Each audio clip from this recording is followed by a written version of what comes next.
morning to all of you. It is good to be with those who are here to celebrate Reverend Jackson for his commitment.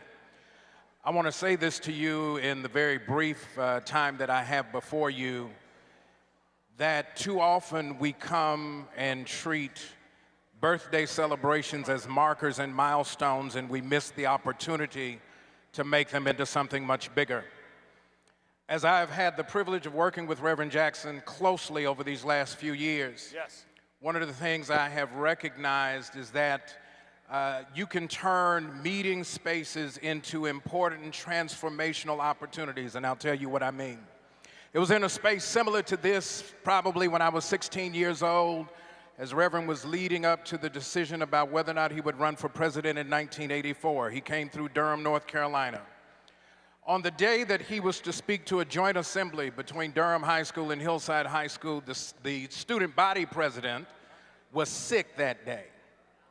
I was the senior class president, and it fell to me to introduce Reverend Jackson. Well, imagine introducing the Reverend Jesse Jackson.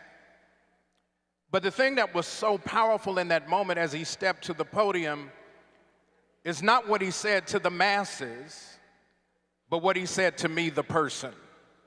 I believe the reason that you're here is that Reverend has done something for you, said something to you personally that makes this more than a marker. It's a moment of opportunity for you to join with the continuation of the movement that is and has been Reverend Jackson's life. And so what I want to say to Reverend Jackson in front of all of you is two things. One, thank you, Reverend, for giving me a bigger, broader, badder imagination about what my life could become as a teenager in the Deep South. I could not make dinner last night because one of the things that Reverend whispered to me was whether I would be a preacher or a lawyer. Be careful what you say to Reverend. My response was maybe both. I preach on Sunday, but last night I was in practice in court waiting on a jury to return, where we had to strike a jury on Wednesday morning, and as Reverend has always said, voting is so critically important because if you're not on the rolls, you're not in the jury pool.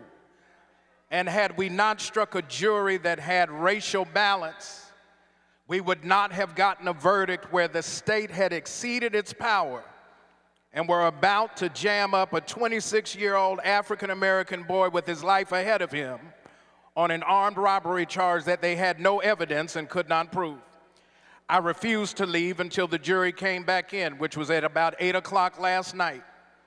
And those same jurors, where Reverend put in my head, make sure that we have representation in the juries that make the decisions about people's liberty.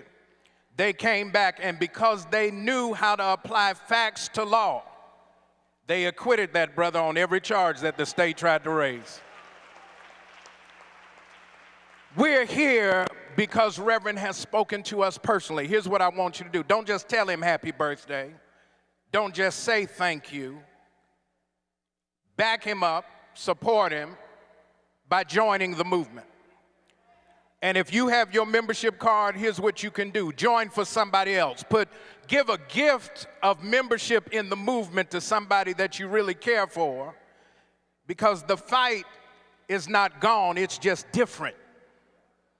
It's not obvious like in the 60s. It's subtle, it's smoother, but it's absolutely more lethal. And if we're not serious, we waste this moment to say happy birthday and leave it limited to cake and cobbler, instead of making it a continuation of 61 years of serious civil rights work. I'm glad you didn't join the Cubs. I'm glad you joined the people's team to make our lives better. Happy birthday, Reverend Jesse Jackson. Thank you for all that you do.